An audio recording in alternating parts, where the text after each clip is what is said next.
Manakkal അഗ്രോഫാർമയുടെ homeo വളം പോയിട്ട് മുന്നിലേക്കാളും നല്ല വിളവായി ഈ സമയം.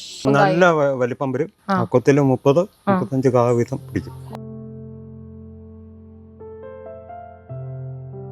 അച്ഛന്റെ പേര് എന്താണ്? പേര് ബാബു. ബാബു.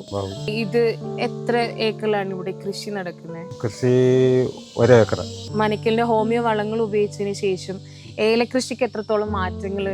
നല്ല മാറ്റമുണ്ട്. ഈ മഞ്ഞളിപ്പ്, തട്ട പൊളിക്കല്, തട്ട ചെയ്യുന്നത് എല്ലാ മാറ്റമുണ്ട്. എല്ലാ മാറ്റങ്ങളും ഈ വളങ്ങൾ ഉപയോഗിച്ചതിന് ശേഷം മാറുന്നുണ്ട് അല്ലേ? ഇങ്ങനെയാ കാ പിടിക്കുന്നത്. ഇത് കണ്ടോ, ഈ കൊത്തെണ്ണി നോക്കി, ഈ കൊത്ത് എണ്ണി നോക്കി, ഈ കൊത്തെണ്ണി നോക്കി, കണ്ടോ ആ കൊത്തെണ്ണി നോക്കി. 30 വരെ വരും. ഈ ഒരൊറ്റ കൊത്തിന്ന് തന്നെ 30 വരെ എത്തും. 30 വരെ വരും.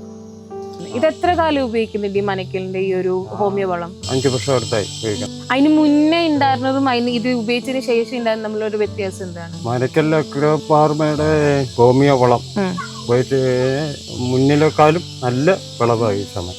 അതുപോലെ തന്നെ ഇത് തമ്മിലുള്ള ഒരു വ്യത്യാസത്തിൽ ഇതിന്റെ ചെലവിലും വ്യത്യാസം വരുമല്ലോ? ചെലവിലും വ്യത്യാസമുണ്ട്. അപ്പൊ ഈ ഹോമിയോ ആയിരിക്കും കൂടുതൽ നമുക്ക് ലാഭകരമായിട്ട് ഉണ്ടാവും. ഹോമിയോ ലാഭകരം.